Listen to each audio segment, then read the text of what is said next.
So some of the Gyataku artists add color and some leave them just black. I've just done it with paints in a fish, bought at the fish market, to be honest, when I've done it with kids. Now, questions or comments? Anybody? Maren, I can't hear you. I think you're saying something. No, I was looking to raise my hand. Oh, okay. I do have a question, but it's back to the cherry blossoms. Okay. Because it's a traditional drawing, does that mean that it might be a place that one would put a poem that did not necessarily have the content of cherry blossoms? Is it, or would always the poem refer to the cherry blossoms, or is it more sort of beauty, two beauties together? In traditional Japanese culture, where a poem and a piece of visual art are often incorporated, which is really what I was getting at here, in their tradition, they tend to complement each other. And it's not like really an ekphrastic thing where one was speaking to the other. Yeah. They're not that. And they're not descriptive. You're right. It's they're not just two complementary, lovely things. Okay. Thank you. You're welcome. So those were going to be two things we were going to try. Anybody else have their hand up? Okay. But I want to tell you a couple of more things. So check the time. Because I really wanted to just talk a little bit about, or bring your attention to the idea that this combination of visual art and poetry is a long-standing tradition in Japan. And they almost can't be separated because the Japanese calligraphy is in itself an art form, right? But they've been incorporating painting with poetry for hundreds and hundreds of years. This is Busan, who's one of the masters we were talking about in the first workshop, you know, and he's painting and writing poetry hundreds of years ago. The haiku is somewhere in there, but it's on a painting. And this would have been like very common. It would have been the way work was done. So this complementary combination is really important part of an appreciation for Japanese poetry, I think, that I just really wanted to emphasize. And now I want to tell you about what might be a new word to you. It was a new word to me not long ago. And I probably can't pronounce it correctly. I'm going to say Haiga, H-A-I-G-A. You can Google it later, but I'll try to tell you a little bit about it now. It's considered haiku's visual cousin. So it is a little bit what we were just talking about. It's a haiku poem written in calligraphy with a simple painting. And simple is an important part of the word, of the whole equation. Not an elaborate painting, a simple painting. And these three things go together and are called Haiga.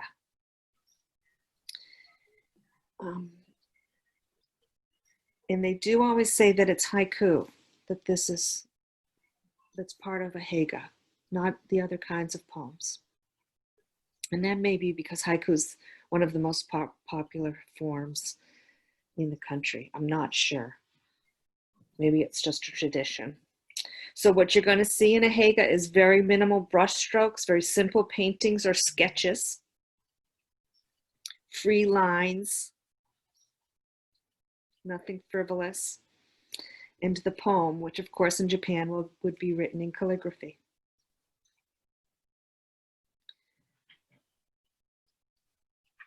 And the calligraphy is important.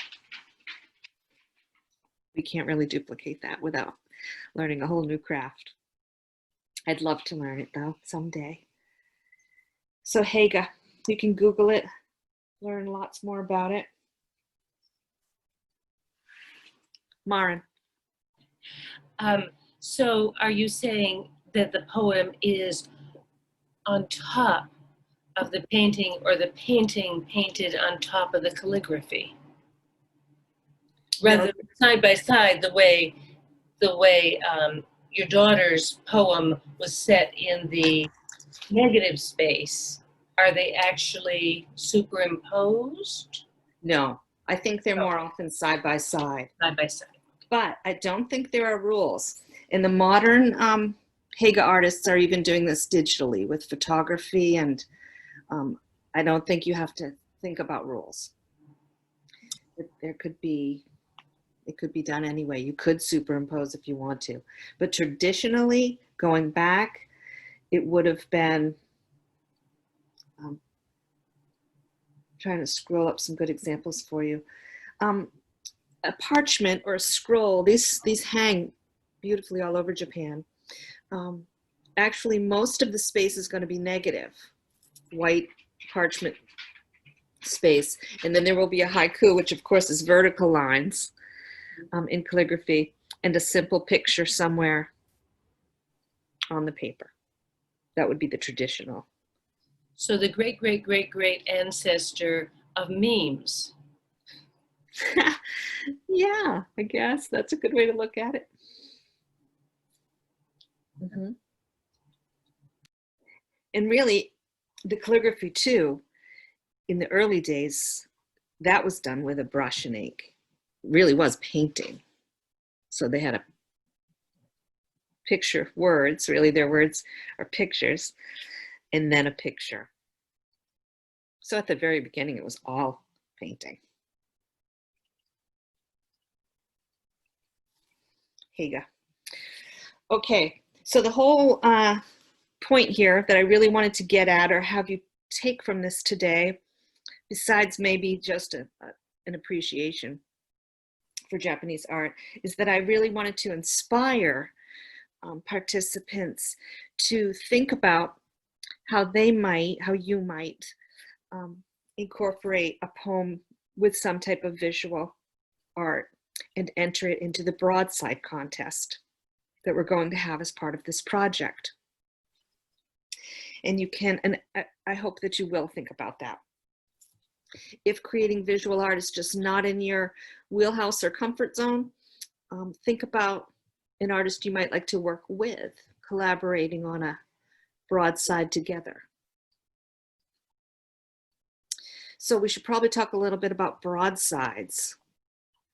Anybody have questions about them, what they are?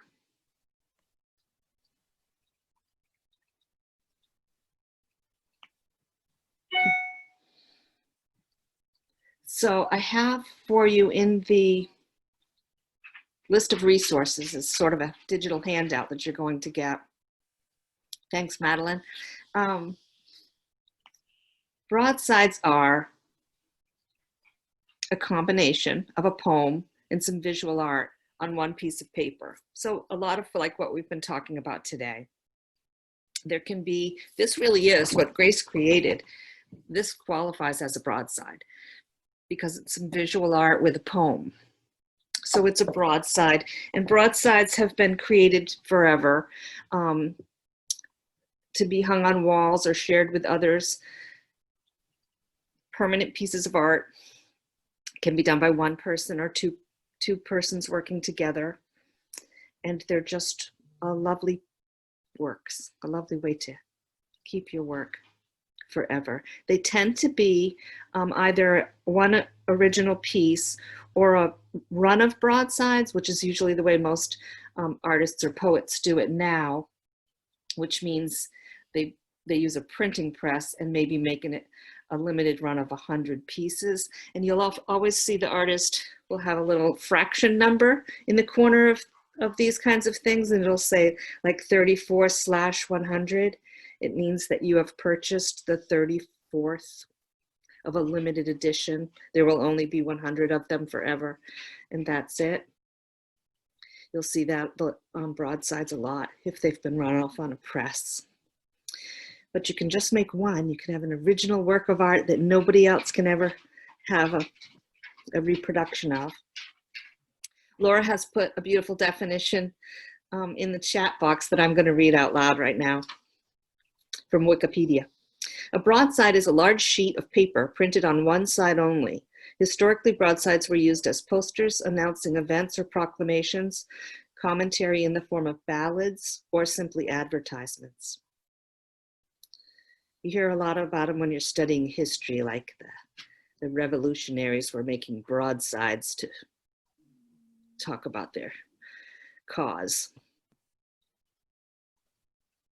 But they're beautiful works of art. And in the resource handout that I have for you, there's a link to get to a Pinterest board that I created for you, where I've curated a beautiful selection of broadsides for you to look at for inspiration. We have time to pull that up now. I wonder if I could actually pull that off. I doubt if I have the technical skills to do that. I can do it. You think you can? Sure. Awesome. How come you smell? What have you been doing? Huh? Oh my God, you stink.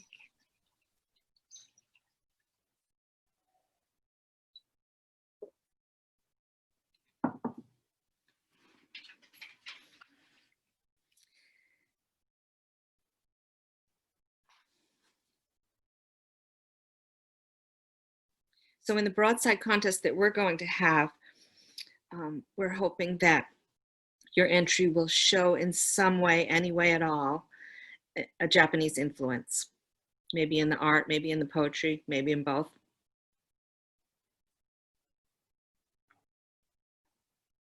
Give me 1 second. I just need Sure. to sign into Pinterest.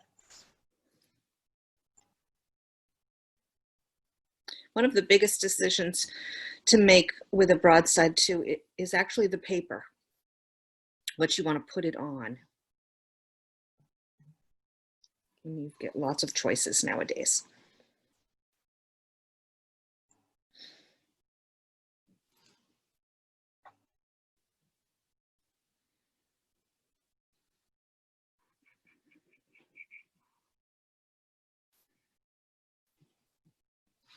Okay.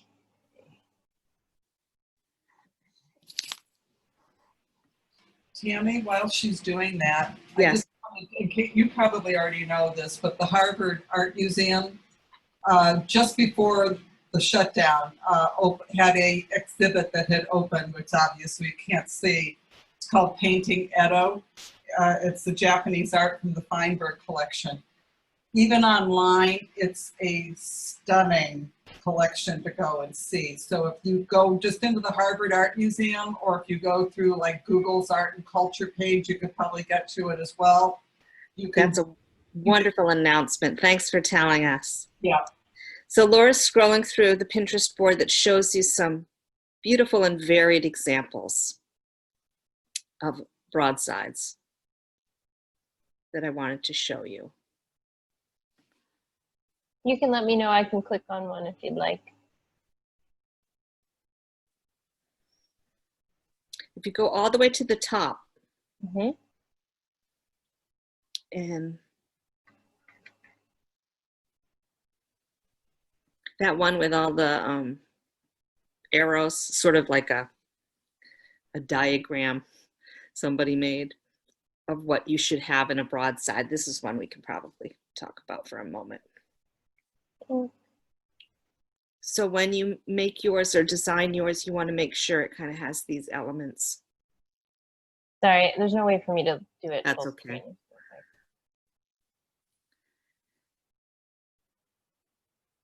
Traditionally, they have that initial cap, which means a very large first letter. That's not really a rule. It's just a tradition. In some sort of graphic element, which means the art. That's the art part. So there's just no limit and no rules on what kind of art. If you're a collage artist, go for that. If you like digital stuff, you can do that.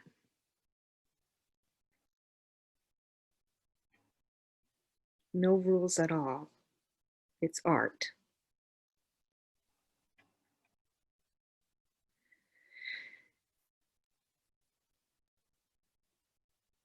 And we will culminate the end of the year with an art reception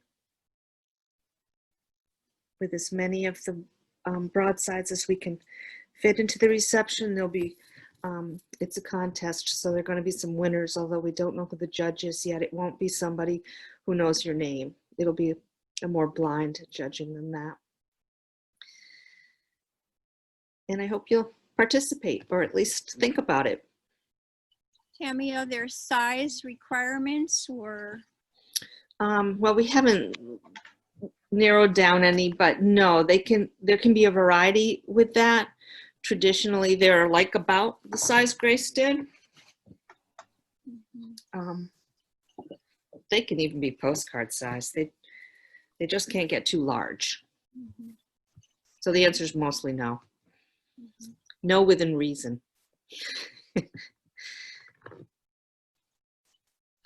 Any other questions? Maren? And did you say yes, collage? Sure. Okay, so that I could start with poster board and I could glue a paper bag on it and I could put other things on it Oh, and write about grocery shopping during the pandemic. You know, I mean, or going to the library and getting the brown paper bag that all the books come in when you check them out from the library. yes, as long as you're talking about flat collage. So it can't, you can't go off into assemblage, which is three-dimensional. No, but layered flat. Layered flat would be great. I am buried in brown paper bags. I was wondering where you were going with the brown paper bag thing. It's a beautiful paper, actually. Brown paper bag is a beautiful paper to work with. Any other questions or comments or observations or anything else? Okay, well, that's pretty much my presentation on visual art. I hope you've gained some inspiration from it. You can Google any of these subjects. Gyutaku, there'll be so many really cool YouTubes to watch on the fish printing. The same with watercolor painting in the traditional Japanese styles. The concept of Heiga, H-A-I-G-A. You can Google that and find out all sorts of interesting stuff. And remember the resource list that'll be available to you. Thank you.